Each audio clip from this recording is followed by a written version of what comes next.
จะเป็นตลาดชุมชนเมืองตะโอยเนาะเอาไปขายอยู่ไซโต้นี่35 กิโล15 กิโลโอ้ยกำลังสารติบเข้าขายพี่น้องเอาไปขายอยู่เมืองบ่แม่นแล้ว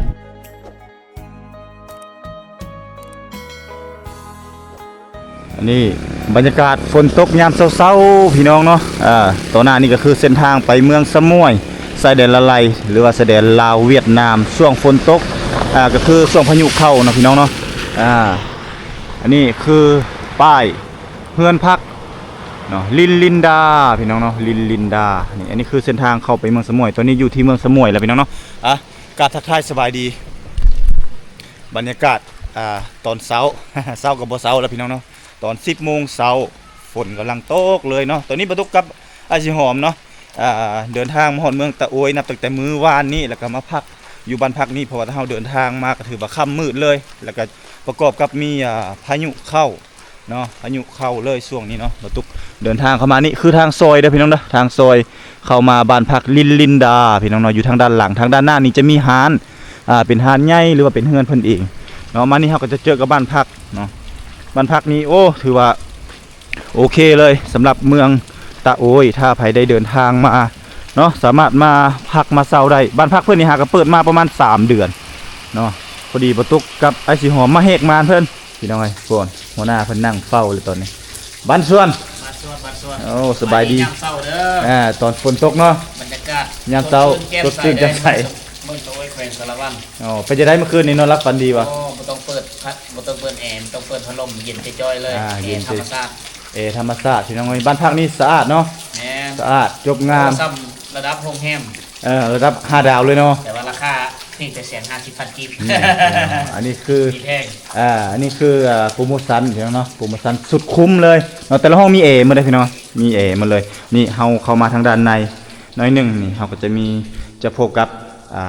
โต๊ะตัวนี้เนาะเป็นโต๊ะฮับแขกหรือว่าบรรยากาศยามเช้ายามเลงสามารถมานั่งจิบกาแฟเนาะคลายเครียดเนาะเบาๆอยู่ทางด้านหน้าเคาน์เตอร์นี้ได้เนาะเพิ่นจะมีแขกต้อนรับเมื่อเวลาเข้ามานี่เนาะว่าจะจองห้องไหนจับจองห้องใดได้เลยหมดเลยเนาะนี่จะมีน้ำเย็นน้ำอุ่นแล้วก็มีWi-Fi ก็คือสัญญาณ Wi-Fi เดินด้านหน้านี่สะดวกสบายกว้างขวางพี่น้องเนาะเหมาะแก่กับการจอดรถใหญ่ทางด้านหน้าทางด้านข้างสามารถจอดรถจักรได้เนาะห้องนี้เป็นห้องพัดลมเด้อพี่น้องเด้อนี่มีพัดลมอยู่สูงมีทรงดูดอากาศแต่อยู่ห้องนี้บ่มีแอร์เพราะว่าราคาสุดคุ้มเนาะเตียงก็เป็นเตียงไม้เตียงนอนนี่นุ่มสบายต้องขออนุญาตยังบ่ทันได้พับผ้าห่มเถื่อเนาะนี่เตียงนอนสุดคุ้มเนาะไฟในห้องตอนนี้เฮายังบ่ทันออกเถื่ออันนี้คือห้องน้ำเนาะมีแว่นมีหยังนี่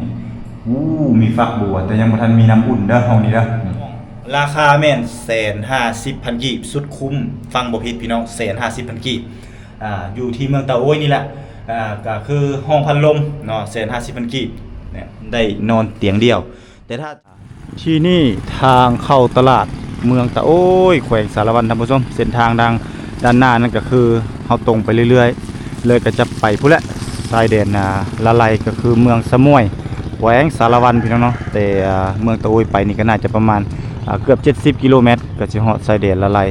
ก็คือขึ้นกับเมืองสมุยเป็นธรรมชาติสวยๆงามๆช่วงนี้เป็นช่วงหน้าฝนพี่น้องเนาะเป็นช่วงหน้าฝนฟ้าหลังฝนสวยงามเสมอบรรยากาศยามเช้าเราจะได้เห็นเมฆเห็นหมอกเห็นภูเขาและก็ผู้คนที่กำลังออกไปเฮ็ดกิจกรรมหรือว่าทำธุระส่วนตัวไผมันเนาะบอกว่าจะ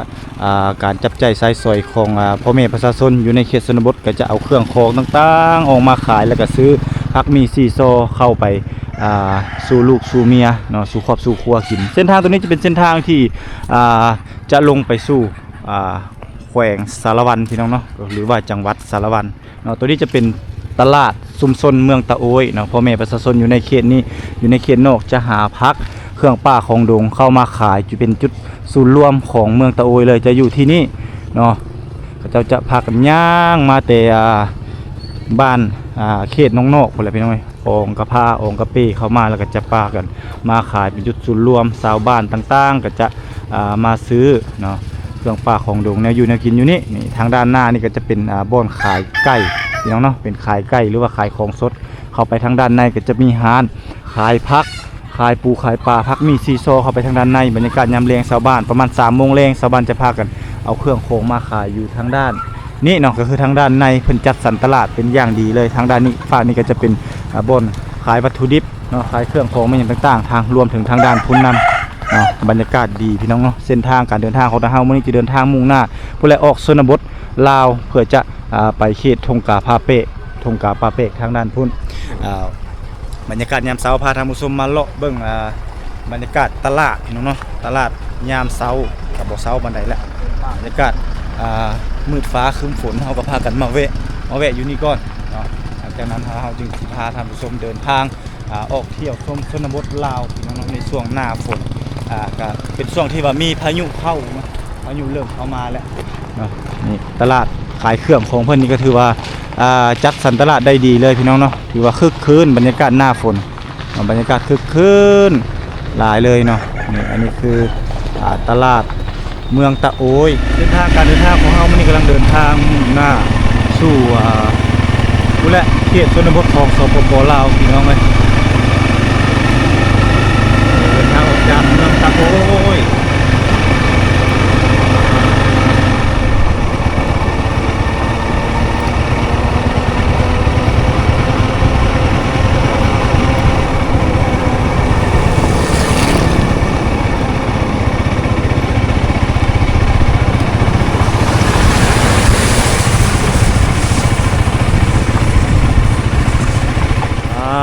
ตัวนี้มา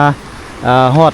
แม่น้ำเซละนองพี่น้องๆแม่น้ำเซละนองผู้ธรรมชาติสวยงามทางด้านพุ่นเนี่ยไกลๆเห็นชาวบ้านเนาะกำลังพากันซ่อนปูซ่อนปลาตามแม่น้ำใหญ่ก็คือแม่น้ำเซละนองสายนี้เนมไปเราก็จะเห็นธรรมชาติที่สวยงามนั่นก็คือขุนเขาพี่น้องเนาะขุนเขามีแม่น้ำไหลผ่านโอ้ยสุดยอดแห่งธรรมชาติละฟ้าหลังฝนพี่น้องเอ้ยธรรมชาติสวยๆงามๆเนาะนี่อันนี้คือสายน้ำเซละนองที่ไหลมาจากเมืองตะโอยพี่น้องเนาะมาเบิ่งทางด้านพี่เราก็จะเห็นน้องๆเพิ่นชาวบ้านเพิ่นกำลังพากันซ่อนแย่งเนาะซ่อนปูซ่อนป่าทางด้านพี่แม่น้ำเซละนองมันก็จะไหลมาแต่ทางเทิงพุ่นเนาะน่าจะไหลมาแต่เซกงหรือว่ามาแต่เวียดพุ่นแหละพี่น้องน้ำสภาพน้ำนี่กำลังขึ้นเลยเนื่องจากว่าฝนกำลังตกหนักชาวเมืองตะโอยกันนี่แหละจะอยู่ทางฝากเซฝั่งนี้เป็นเทศบาลหรือว่าตัวเมืองตะโอยเนาะอยู่ทางด้านฝากเซฝั่งนี้ซ้ายยาวไปจนฮอดพุ่นแหละตามแม่น้ำเซละนองนี่พี่น้องเนาะเราจะพากันอาศัยอยู่นี่เขตคนที่อาศัยอยู่ตามมาสายเซนี่ก็จะพากันลงมาหาอยู่หากินนี่ตามลงแม่น้ำสายเซละนองมาซ่อนปูซ่อนปลาเนาะหาใส่แห่เซมงตามเกาะตามแก้งตามแม่น้ำนี่แหละสำคัญก็คือเราต้องได้ใส่ความระมัดระวังในการลงไปหาอยู่หากินเพราะว่าน้ำในช่วงหน้าฝนนี่ก็ถือว่าฝนตกเนาะน้ำมันจะแดงไหลลงสู่แม่น้ำใหญ่แล้วเฮ็ดให้น้ำแห้งเราต้องได้ระมัดระวังเนาะเด็กเล็กเด็กน้อยก็เวลาลงไปลิ้นน้ำลิ้นในเราก็ต้องผู้ใหญ่ก็ต้องได้ระมัดระวังในการ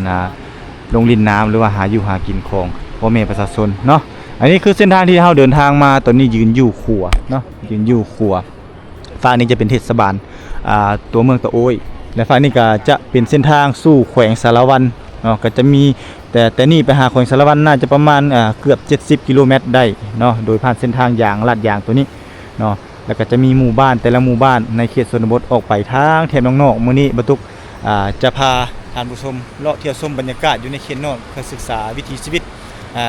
การใช้ชีวิตของเขาเจ้าอยู่ในเขตชนบทโดยเฉพาะในช่วงหน้าฝนหรือว่าฤดูฝนนี่ท่านผู้ชม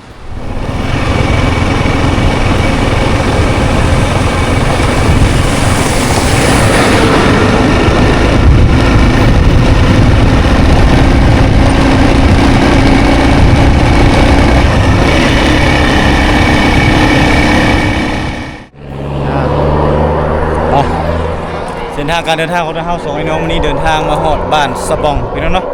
มาบ้านสะบองเถียงให้ก็คือซีเมนต์ตะก้อนเขาเจ้าพากันมาเฮ็ดให้เฮ็ดสวนอยู่พี่แล้วก็ขยายเป็นบ้านเลยมีชื่อว่าบ้านสะบองขึ้นกับเมืองตะโอยแขวงสารวันพี่น้องเนาะห่างจากนี่ประมาณ5 กิโลเมตรพี่น้องเนาะบรรยากาศดีเนาะมีบรรยากาศใกล้ชิดกับทางอย่างนี้แหละห่างจากเทศบาลเมืองน่าจะประมาณ5 กิโลเมตรบ้านนี้บ่มีสัญญาณแต่มีสัญญาณโทรเนาะเป็นสัญญาณตัวอี เนาะนี่เฮือนของชาวบ้านเพิ่นก็จะเป็นเฮือนแป้นแล้วก็จะปลูกติดๆกันเลียนๆกันคือจังซี่เนาะเป็นห้อมทางลงไปทางด้านลุ่มพร้อมแล้วก็จะมีเฮือนก่อเนาะเศรษฐกิจของแถวนี้น่าจะเฮ็ดสวนมันต้นพี่น้องเนาะเฮ็ดสวนมันต้นน้ำเฮ็ดให้น้ำเป็นอาชีพของชาวบ้านอยู่ในเขตนี้แต่ละบ่อนแต่ละที่เนาะเขาเจ้าทางนั้นกำลังเอาลูกพร้อมสูบยาพร้อมพี่น้องเอ้ยเป็นยาบ้องบ่ได้สูบยาบ่เจ้าบ่เนาะโอ้ผู้สาวสูบหมดเนาะผู้สาวนั่นเนาะโอ้ผู้สาวก็สูบหมดนี่ผู้ทางไปโอ้ไปเมื่อแล้วผู้สาวเนาะบ่ได้ไปให้บ่มื้อนี้ยังบ่ได้ไปให้ฝนตกโอ้ฝนตกพักก่อนเนาะพักก่อนหนาวเนาะหนาวแล้วพักพี่น้องเอ้ยแต่ละหลังคาเฮือนมีรถซิงค์มาเนาะรถซิงค์นี่คือสิแม่นซื้อมาแก้มันเนาะแก้มันแก้เข้าเลยเนาะได้นี่พี่น้องแก้ฟืนแก้ฟืนน้ำโอ้มีหลายอย่างพี่น้องเอ้ยทั้งแก้ฟันแก้มันแก้ฟืนพร้อมแก้เข้าพร้อมขอบใจเด้อทางนี้จะเป็นทางคือสิแม่นบ่นี่บ่มีสัญญาณเลยพี่น้องบ่นั้นบ่ลิ้นสัญญาณบ่มีสัญญาณบ่นี้โอ้คุยได้เห็นนี่ได้โอ้เขายอมแต่บ้านนี่เป็นดินแดงพี่น้องเนาะดินแดงเวลาเฮาย่างเลาะบ้านนี่จะเฮ็ดให้มันติดเกิบแล้วมันจะหนักๆพี่น้องเนาะย่างก็อยากหนักๆเกิบเด้พี่น้องเอ้ยโซนแต่เฮือนซ่านของเพิ่นเนาะเขตนี้เป็นเฮือนแบบดังเดิมบูฮานก็เป็นเฮือนไม้เฮือนแป้นแอมด้วยฝาไม้แป้นพี่น้องเนาะสำหรับโหมดเฮือนนี่ก็จะออกลักษณะคือกันหมดคือสิแม่นสร้างก็สิเป็นสร้างที่มาจากสร้างเดียวกันในการปลูกเฮือนปลูกซ่านนี่เนาะแล้วก็มันก็จะมีแบบทันสมัยเข้ามาก็คือจากเฮือนไม้แป้นจังซี่เขาเจ้าก็จะเฮ็ดเฮือนโก้พี่น้องเนาะนี่เริ่มมีเฮือนโก้เฮือนหยังเข้ามาเลยได้เนาะบ่ตู้คันย่างโลบ้านสิบ่นักมันบ่ตีนเฮานี่ เนาะเฮือนเพิ่นก็จะยาวๆลงไปทางด้านพุ่นเป็นสายภูสายผามันเนาะเฉพาะเมืองตะโอยนี่เป็นเมืองที่มีแต่ภูเนาะพี่น้องเนาะเป็นภูเป็นผาอ้อมหอบหมดสำหรับเฮือนเพิ่นก็จะปลุกไปตามนี่แหละสันภูหน่วยภูนี่แหละพี่น้องเนาะพากันบุกเบิกที่ดินพื้นที่นี่ลงแล้วก็ปลุกเฮือนปลุกซ่านพี่น้องเนาะอันนี้คือหมู่บ้านสะบองในชนบทเนาะถือว่าเศรษฐกิจของหมู่บ้านนี่ก็คือเฮ็ดสวนแล้วก็เฮ็ดให้เนาะบ่มีนาแต่ละหลังคาเฮือนก็จะมีรถซิงค์แน่เนาะมีรถฮุนไดแน่เนาะรถจักรนี่ถือว่าน่าจะมีทุกครอบครัวหรือว่าครัวเฮือนเลยเนาะสำหรับรถจักรบรรยากาศยามนี้พาท่านผู้ชมเลาะบรรยากาศหมู่บ้านในชนบทต่อพี่น้องเนาะในช่วงหน้าฝนโอ้ยทั้งเสียงฟ้าเสียงฝนพี่น้องฮึมๆอยู่บ้านนี้นี่มีไฟฟ้าเนาะสัญญาณนี่มันจะมีเป็นบางจุดบางบ่อนเนาะเฉพาะในหมู่บ้านนี่โอ้ทางนี้คือสิแม่นมาแต่เอาหมักแตงพี่น้องเนาะหมักแตงคือสิแม่นเอามาขายพี่น้องเอามาขายคือสิแม่นเอาไปขายในเมืองแล้วก็จะมีพ่อค้ามารับเอาไปขายอยู่ในเขตชนบทพี่น้องเนาะเขาเจ้าเริ่มเอาทรายมาเพื่อจะมาเฮ็ดมาก่อมาสร้างเนาะนี่มีเงิน2ชั้นพร้อมได้นี่ได้เลาะบรรยากาศหน้าฝนโอ้รถอันนี้เราเห็นเมื่อกี้นี่เนาะเป็นรถซิงค์นี่เขาจะมาแต่ให้โอ้มีพ่อค้ามารับซื้อหมักแตงเนาะเอาไปขายอยู่ไซโต้นี่อยู่สารวัตรโอ้จะไปตลาดสารวัตรเลยอันนี้เป็นหมักแตงให้เห็นป่ะเขาจะแซ่บได้มันเขาบ่ได้ใส่ปุ๋ยบ่ได้ใส่สารเคมีเนาะบ่มีเคมีตัวนี้พี่น้องธรรมชาติเลยธรรมชาติคักเลยตัวนี้พี่น้องเต็มกระยังอันนี้แหละซื้อตัวเคมีหั่นโอ้อย่าไปซื้อกันบ่อยากซื้อเลยให้มันได้ใหญ่ไวๆใหญ่ไวๆแต่ว่าเฮากินเองก็บ่ดีหมู่กินก็บ่ดีตัวนั้นญาตินำเฮาจะได้เป็นพยาธิตัวนั้นชอบต้องกินจังนั้นขายจังได๋นี่ขายเป็นโลเท่าไหร่โอ้โล 8,000 โอ้จักหน่วยจังได้โลนึงนี่บ่จักเลื่อนโอ้เอานี่เลยบ่ใหญ่นี่บ่งามบ่งามก็เอานะเอาเลยเอากินอีกเอารถอีหยังมาซื้อนี่รถจักรนี่บ่มีรถจักรโอ้นี่พี่น้องเนาะปลูกไก่บ่กันว่าแกชื่อตัวนี้ก็ขอ8,000ได้สวนอยู่ไก่พี่น้องเนาะไม่ใหญ่โพดกันราคามันคือกันบ่อยู่ต้นกันอยู่บ่ให้เรือมีเงินกำไรหน่อยเนาะอันนี้พ่อค้ามาแต่สารวัตรนะพี่น้องมาซื้อหมักแตงเพื่อจะไปขายโต้เป็นหมักแตงปลอดสารพิษบัตรนึงก็โทษวัดมือเลยนะหน่วยงามคักเนาะแม่นหน่วยงามมีแต่หน่วยงามเลยนี่เนาะเก็บใหม่นี่โอ้เพิ่นจะเอาลงไปขายอยู่สารวัตรเนาะสดเลยนี่เอาสร้างเบิ่ง เป่าหนึงกระสอบหนึงได้เท่าใด35กิโล 15กิโล โอ้35กิโลเนาะโล8,000เนาะอ้าว เอาละแกงแห้งนี่ยกเลย นี่อันนี้จากโล19โล เก่าโล ตัวนี้19นี่เนาะ โอ้ติดเลยนะเบิ่งเขาเบิ่งแน่ๆนี่ ตัวนี้บ่ขายแม่นบ่ น่ะบ้านอยู่ โอ้ตัวนี้เอามากินเอง แม่น บ่แม่นสิขายหมดเด้เนาะขายหมดแล้วแล้ว เจ้าของเองก็หิวมักแตงมื้อนี้ได้ลังได้กินมื้อนี้ หาก็ได้กินมื้อนี้บ่ แม่น โอ้ บ่ทันมากแน่ โอ้ตัวนี้มากเนาะก็เลยได้กินนี่พี่น้องนี่แต่งแต่งให้คักอีปลูกข้าวใส่น้ำบ่ แม่น ปลูกข้าวน้ ซิมแม่อ้าย ำโอ้ ซิมแล้วโอ้ลุกขึ้นไหน ลุบ บ่ได้ลุกดอกอยากซิมก็ซิมโลด โอ้นี่ตัวน้อยคักๆพี่น้องเนาะนี่ เจ้าว่าเลือกเลยตัวใดจะเอาก็เอาเลย โอ้ ชม พี่ ห น้ น่ อ วย ง ช้ำหน่วยก็ อัน ได้ นี้เคินว่า เลิศเนาะเฮ้ยกินเลิศเนาะ ให้กินโลดให้ซิม อัธยาศัยดีดีเนาะพี่น้องเฮาในเขตชนบท นะ นี่ พันแปดหรือเอา ขายกันโลเท่าเลยนี่ 8,000 8,000ตัวมักแตงน้อย น้อยเราก็ไป มักแม่นมักแตงใหญ่โล 5,000 โอ้ลุดลงอีกบ่ แม่นแต่บ่ได้ขายตัว 5,000น่ะอยากมาใช้ปรุงเอง อยากกินเองเนาะ แม่น ปรุงแต่งเองแม่นเลยแม่ ซื้ น อ เล ร ย ถไถซิ่งรถมาเนาะ ลูกหลานไปหลายได้พี่น้องเอ้ยเมื่อกี้นี่โอ้เฮ็ดโคกคักเนาะแต่เจ้าเฮ็ดเนาะนี่เนาะโจทย์เรียบร้อยแล้วนี่ไง เท่ นี่ เดี๋ยวตัว คักหลายคักหลาย เท่ละ อ้าวให้โชคให้มานให้ได้หลายๆเด้อมักเตงเด้อมือหน้าให้มันเป็นแม่มากหลายๆ เอาเนาะถือว่านี่คือเศรษฐกิจช่วงหน้าฝนเฮ็ดให้ไปนํเนาะปลูกข้าวไปนํแล้วก็ปลูกหมากแตงไปนํพี่น้องเนาะแล้วก็เอามาขายขึ้นจังซี่แหละโอ้เฮือนหลังนี่นี่มีลูกระเบิดพี่น้องเนาะคือสิแม่นเขาเจ้าขนมาจากป่าจากดงบ่ได้เนาะลูกระเบิดคือดังคลิปวิดีโอก่อนที่เขาเจ้าเอาไปเฮ็ดเสายุงข้าวหรือว่าเสาเล้าข้าวนี่อยู่ทางนั้นนี่เนาะเขตนี้ถือว่ามีแต่เฮือนไม้หมดคือสิแม่นเขตเศรษฐกิจดีไว้ง่ายซะเนาะเขาจะอยู่เฮือนแคมทางแล้วก็มีภูมีผาหลายๆนะแต่ละหลังคาเฮือนจะบ่เห็นเลยเฮือนที่ว่ามุงด้วยใบตองคอหรือว่าใบหญ้าใบหยังต่างๆเนาะส่วนหลายจะมีแต่เฮือนแป้นที่ว่ามุงไม้เนาะเป็นเฮือนเครื่องถาวรพี่น้องเนาะหรือว่าเป็นเฮือนถาวรอะไรนั่นเนี่ยแล้วก็จะเป็นเฮือนก้อพร้อมไผหาเงินหาคำได้ก็ปลุกเฮือนก้อเนาะไผยังบ่ทันมีก็จะปลุกเฮือนเป็นเฮือนแป้นฝาไม้แป้นเนาะแอมฝาไม้แป้นแล้วก็มุงสังกะสีเนาะแต่ดินบ้านเพิ่นนี่เป็นดินเหนียวดินต้มพี่น้องเอ้ย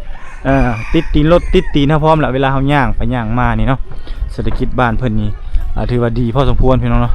ช่วงนี้เป็นช่วงหน้าฝนช่วงหน้าฝนพาท่านผู้ชมเลาะเที่ยวชมบรรยากาศหมู่บ้านในชนบทโอ้พ่อเฒ่าเพิ่นกำลังเฮ็ดอีสังเด้สบายดีพ่อเฒ่าโอ้กำลังเฮ็ดอีหยังนี่พ่อเฒ่าโอ้สารติบข้าวสารขายบ่โอ้งามเนาะจะเฮ็ดเนาะเอาไม้อีหยังเฮ็ดนี่พ่อเฒ่า ไม่พุง ไม่พุงไม่พางแม่นบ่ แม่น โอ้เพิ่นกำลังสารติบข้าวขายพี่น้องเอาไปขายอยู่เมืองบ่ แม่นละ โอ้เฮาเอาไปขายเองบ่หรือว่ามีคนมาซื้อ มีคนชื่อนี่แหละ ขออนุญาตถามติ๊บหนึงเท่าใดนี่พ่อเฒ่า ประมาณ8,000นี่แหละ โอ้80,000กีบ อืม ต่อ1หน่วยเนาะ แม่น หรือว่าประมาณ80,000ก็น่าจะตกอยู่ประมาณหน่วย130กว่าบาทถ้าเป็นเงินไทยมือหนึงนี่พ่อเฒ่าสารนี่ได้บ่หน่วยหนึง ได้5หน่วยแล้ว 5หน่วย อืม โอ้เก่งเนาะได้ทั้งหมด5หน่วยพี่น้องเนาะนี่สารติบเข้าได้มือหนึ่ง5หน่วยพี่น้องเนาะถือว่า8 5 40โอ้ถือว่าได้4แสนบ่ได้เนาะพวกเราเนาะได้มือหนึ่ง4แสนเนาะแสดงว่ามือหนึ่งนี่สารพร้อมบ่อันบ่แม่นเฮาเหลาพร้อมบ่หรือว่าเฮาเหลาเรียบร้อยแล้วจังมา เราก้อนนั่นแหละ ชาญตำลัง โดยเราก่อนแล้วจะมาสารเนาะ แม่น ได้5หน่วยต่อมื้อ แม่น นี่อันนี้สร้างอาชีพสร้างรายได้ให้กับชาวบ้านเนาะให้อีพ่อเพิ่นอยู่ในชนบทถือว่าตัวนี้นี่เฮียนโดยเฉพาะแม่นบ่พ่อ แม่นเฉพาะ โอ้ นี่แหละ เฮียนมาโดยเฉพาะเลยเนาะ อืม จึงได้เก่งสำนิสำนาญอีหลีได้พี่น้องเอ้ยนี่เนาะก็ได้สอนลูกสอนหลานอยู่บ่ แม่น ให้เฮ็ดนำอยู่บ่ แม่นเฮ็ดน้ำมันแล้ว ให้ลูกหลานเฮ็ดนำพร้อมเนาะ อืม นี่อันนี้คือวิชาหากินเนาะของพ่อแม่ ให้ลูกให้หลานได้สืบต่อในอนาคตอีก แม่น เพื่อลูกหลานตัวหน้าเนาะหมดพ่อรุ่นแม่ก็ให้รุ่นลูกรุ่นหลานสืบต่อนะพ่อเนาะ แม่น เอาขอบใจเด้อพ่อเด้อ จ้า ดีมีแฮงลงไปนี่เป็นอันนั้นบ่เป็นห้วย โอ้นี่ลงไปนี่เป็นห้วยพี่น้องเนาะลงไปทางด้านลุ่มผู้ได้เฮือนเพิ่นนี่จะตั้งอยู่เทิงภูคันสิว่าแล้วกันเนาะโอ้เทิงภูเทิงโนนเนาะบ่มีหัวคันเขตแดนจะอยู่ปุกติดกันแต่ว่าก็เว้นระยะห่างอยู่ได้พี่น้องพอให้รถใหญ่รถน้อยเข้าได้เนาะนี่แต่ละหลังคาเฮือนสามารถรถซิงเข้าไปโจทย์ได้เนาะถ้าทางเขตสมุยนี่เฮือนจะติดรถได้เข้าได้แต่รถจักร ทางนี้นี่เพิ่นเว้นวักให้อันรถใหญ่ก็สามารถเข้ามาได้บ้านนี้มีระบบน้ำเนาะโอ้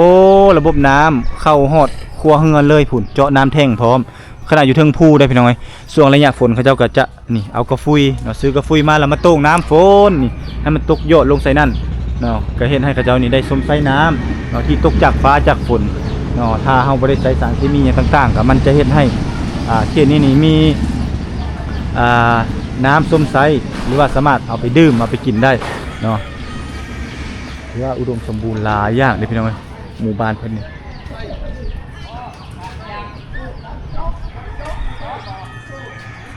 เขาเจ้าก็ยังมีสวนเนาะมีพื้นที่พื้นที่ว่างเพื่อจะปลูกผักไว้กินในครัวเรือนเนาะโอ้นี่เห็นบ่การขยายตัวของชาวบ้านในชนบทเพิ่นเริ่มปลูกเรือนโก้ได้พี่น้องเอ้ยนี่ตั้งเสาคือสิเป็นเสาโถกเสาเทเองเนาะหาเงินจากการขายมันต้นเนาะจากการค้าขายเครื่องป่าของดงแล้วก็พากันปลูกเรือนปลูกซานซื้อรถซิงค์เพื่ออำนวยความสะดวกในการทำมาค้าขายเนาะเคนี้คือสิเป็นถ้าผู้เฒ่าผู้แก่เนี่ยเขาเจ้าน่าจะสารกระต้ากระยังเนาะสารหลายสิ่งหลายอย่างเลยท่านผู้ชมไปขายเนาะสารไปขายอยู่ในเมืองเนาะถ้าเป็นผู้ชายนะเป็นผู้เฒ่าผู้แก่เขาเจ้าน่าจะเฮ็ดอย่างนั้นโอ้บ้านเพิ่นก็จะติดแคมทางเนาะนี่ไปก็จะมีภูมีผาชาวบ้านก็น่าจะเฮ็ดให้เฮ็ดสวนตามสันภูหน่วยภูอยู่ฝากภูพี่เนาะคือสิแม่นย่างข้ามไปเฮ็ดสบายดีปิดโทรศัพท์ได้บ่ปิดก่อนหน่อยนึงโอ้มื้อนี้บ่ได้ไปให้บ่มีฝนตกเนาะบ่ได้ไปอยู่เฮือนให้อยู่ไกลบ่ไกลบ่ย่างไปทางไหนย่างบ่หรือว่าขี่รถได้โอ้ขี่รถไถบ่แม่รถจักรก็ได้โอ้รถจักรก็ได้รถไถก็ได้โอ้ส่วนไรไปให้ไปเฮ็ดอีหยังก็ไปสวนมันแน่ไปเสียหญ้าแน่โอ้ให้เห็นหน้าหนึ่งว่าบ่อีกโอ้ไปเสียหญ้าแน่เนาะโอ้ไปเฮ็ดสวนมันนำวันว่างๆเลยอยู่เฮือนสบายดีบ่มาแต่เมืองนองมาแต่เซโปนเลาะมาเรื่อยๆเลยเมื่อคืนมานอนตะโอ้ยมื้อนี้ว่าสิออกไปทุ่งกาป้าเป๊กย่ำบ่ทันเนาะค่ำก่อนเนาะโอ้ค่ำแล้วน้ำนี่แต่ละหลังคาเฮือนนี่เจาะเรียบร้อยป่ะเจาะน้ำเนาะยังบ่ได้เจาะโอ้เจาะแต่บางครอบครัวเนาะโอ้แต่เฮือนเจ้านี่โอ้คักเนาะเพิ่นก็บ่มีได้บ่มีบ่มีแต่เอาตัวนี้เนาะแต่ก่อนนี่บ่มีน้ำฝนนี่หรือว่าบ่มีน้ำเจาะนี่ไปตักน้ำอยู่ไสก็โอ้น้ำห้วยเนาะพ่อเนาะไกลบ่น้ำห้วยนี่บ่ได้ไกลปานใดนี่แหละน้ำห้วยโอ้ลงนี่เลยลงนี่เลยทุกมื้อนี่ยังมีคนตักอยู่บ่มีอยู่บางครอบครัวก็ยังลงไปตักอยู่เนาะแม่นโอ้ยังสมใส่น้ำจากห้วยอยู่แม่นบ่แม่นแถวนี้นี่เขาเจ้าเฮ็ดให้นี่เขาเจ้ายังหูดเข้าอยู่บ่ยังหูดอยู่หูดละองบ่องมาบ่แม่นละองถ้าว่าอยู่ไกลๆต้องได้องมาถ้าอยู่ไกลๆเนี่ยรถเข้าถึงแล้วแม่นว่าเอารถไปเอาแม่นแหละยังต่ำบ่หรือว่าสีเอาเดี๋ยวนี้พวกก็ซี่พวกก็ต่ำโอ้แถวนี้ยังเฮ็ดฮีดของประเพณีคือเก่าอยู่บ่ยังรักษาคือเก่าบ่คือเก่าแหละบุญใหญ่เขาเจ้าเฮ็ดอีหยังบุญใหญ่นี่บุญใหญ่นี่บ่กินควายนั่นแหละโอ้บุญหยังเขาเอิ้นงานบุญหยังนี่หันกินงะโอ้งานกินงะแม่นแหละจางะแม่นแหละจางะแล้วแม่นว่างานตะย่าหันนั้นเฮาเฮ็ดย่าหันงะคือกันนั่นโอ้ตัวนั้นมันไทยปีหั่นไทยปีแล้วฮู้เข้ากับตายาเขาเอิ้นตายาตายาโอ้ตายาก็คือเป็นงานบุญใหญ่คือกันอีกประเพณีงานหนึ่งมีศัพท์ภาษาที่เปลเป็นภาษาลาวบอกคำว่าตายาบ่ตะหยังแปลว่าอีหยังงานนั้นบ่โดยเฮาฮู้เข้าเลยเฮ็ดบุญอันนี้บุญ